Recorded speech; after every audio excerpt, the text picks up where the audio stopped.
What is happening, my people? We are absolutely locked in. We are absolutely dialed right now.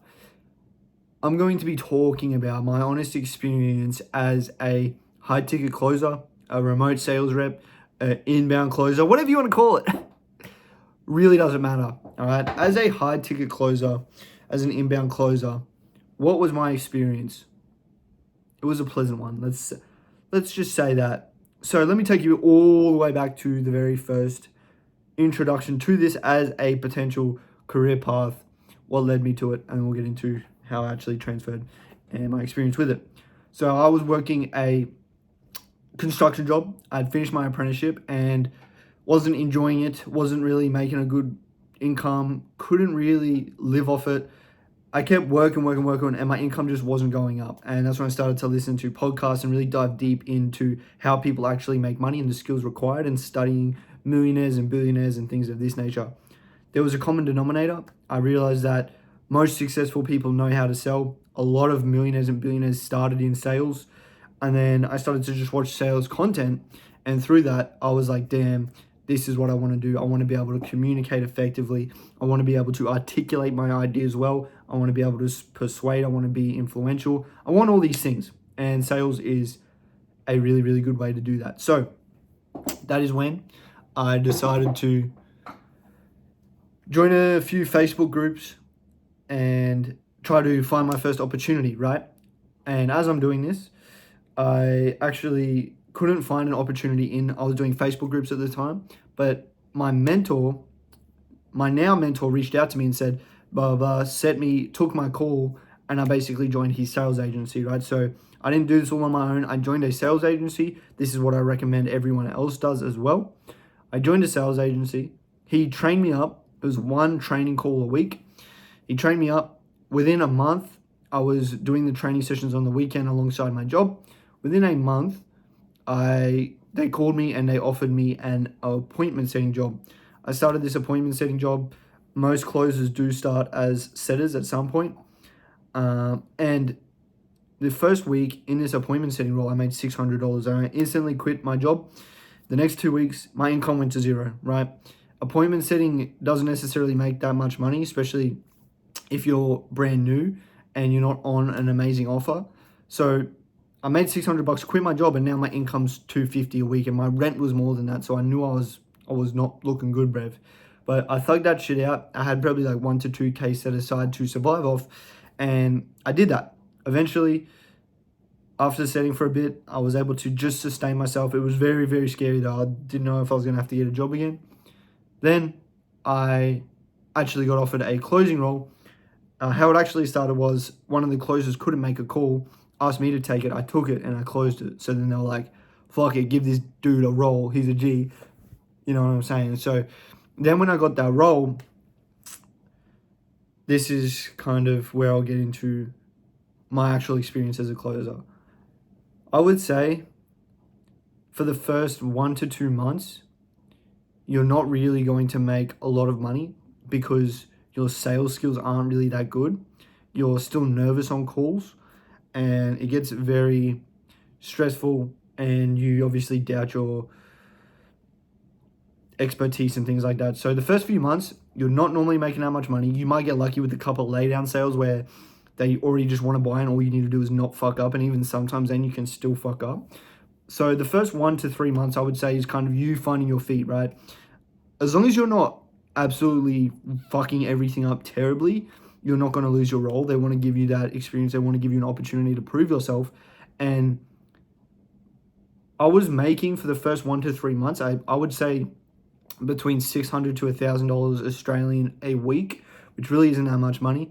But that's because, one, I wasn't that good at sales, and two, you can't control the lead flow of the offer you're on. So some weeks you'll have really good leads booked in, other weeks you won't. But that's another thing about this role that not a lot of people talk about, is that the reason I push everyone to build a personal brand and do all these things is because without that, you're always at the mercy of your client's marketing. So let's say you're on a client and he posts content consistently, blah, blah, blah, and you got 40, 50 book calls a week that you take and you make good commissions. If he has a week off, or he stops posting content, or he stops running ads, and your lead flow goes down to zero, you can't control your income.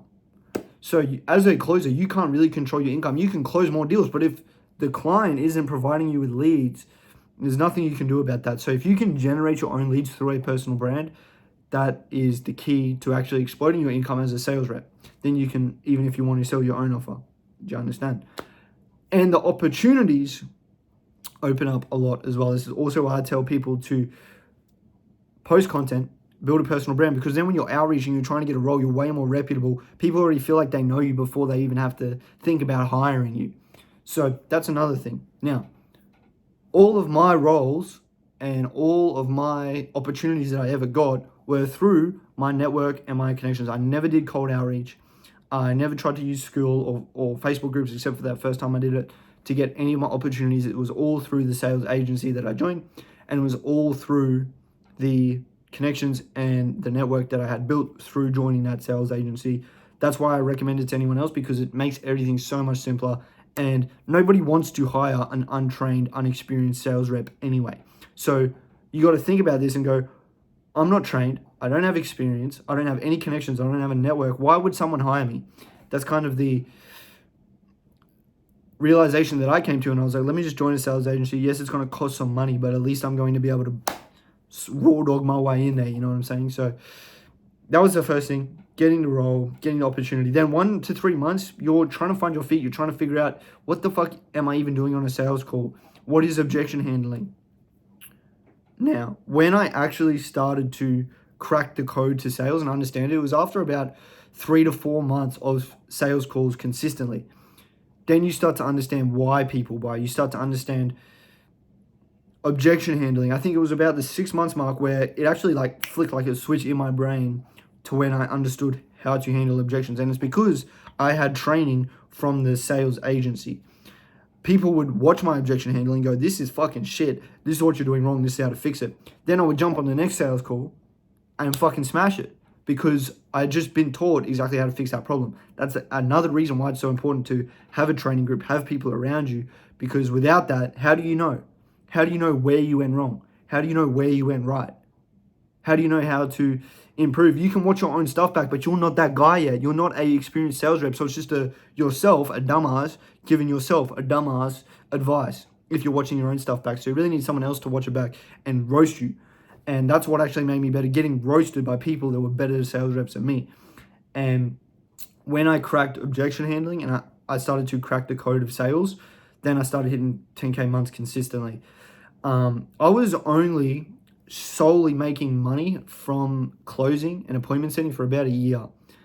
And then I started making content and doing these things as well, educating others on exactly all the things that I had learned. But in that 1 year period, I think the money is okay. You have to be a good sales rep, and you have to do it for a certain period of time, and you have to be on a good offer for you to actually make consistent 10K months with this. So everyone's going to throw around all these figures.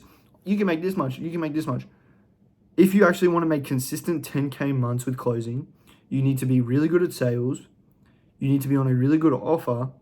You need to have experience. You need to be trained. You need to have people watching back your videos.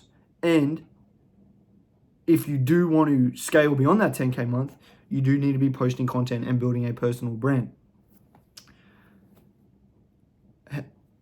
Sales itself and closing itself is going to make you more confident.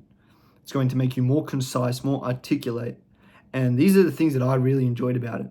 When you start to get good, like when I said I cracked the code, even though you never fully crack it, it got really fun.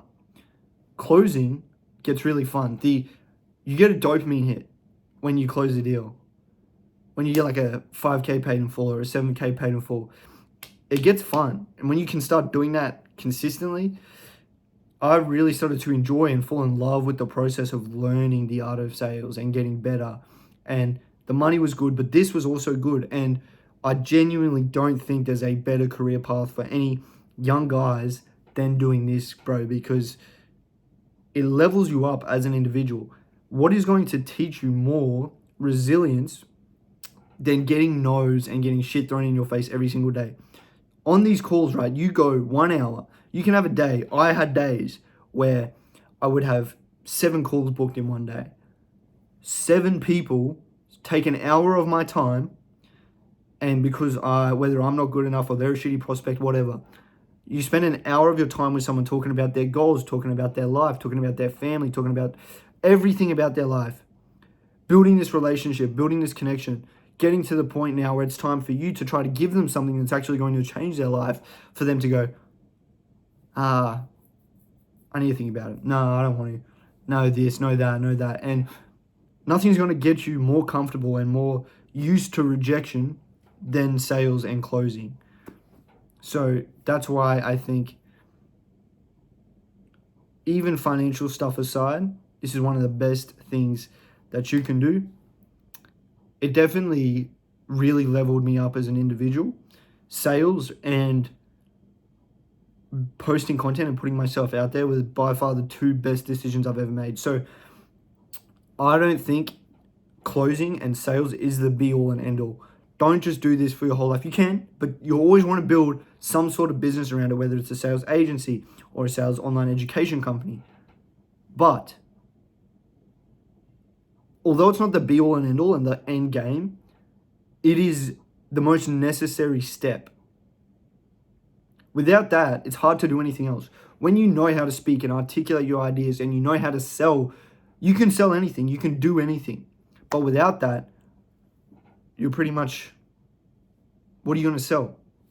You're going to create something for someone else, for them to sell. So I would do it again. I still close deals to this day because I enjoy sales. So now I'm at a point where I don't have to take sales calls anymore. But if I see a prospect I like, I'll jump on a call with them myself and close them myself. So I keep training the muscle. I enjoy it. I remind myself that I'm good at it and I'm a G.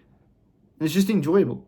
So if you're 18, 20, 22, thinking about getting into sales, do it, bro. It's going to only positively impact your life. Why high ticket closing or high ticket sales?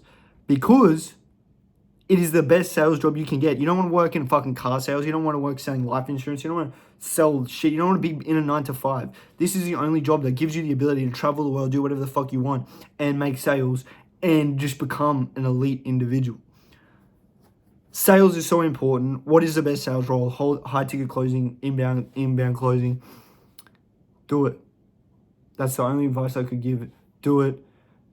Go through the trenches. You're going to become so much more of an interesting person, and you're going to get so much more resilient, and you're going to explore where your mind goes. And it's not going to all be good and rainbows. It's going to be times where you're not making fuck all money, and it's commission only. So if you don't work and you're not good, you're not going to make anything. But that's what makes it so good, because you have to fucking work hard. It's not every week you're going to make $1,000.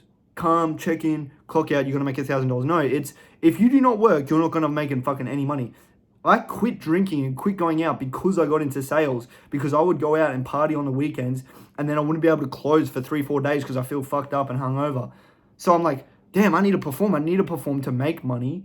What's hindering my performance? Cut all that shit out. Then I cut all that shit out and my income exploded, and now I live good.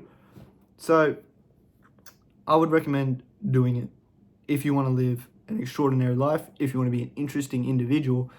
Run it up, learn how to sell, get a high ticket sales role. I'll see you guys at the top.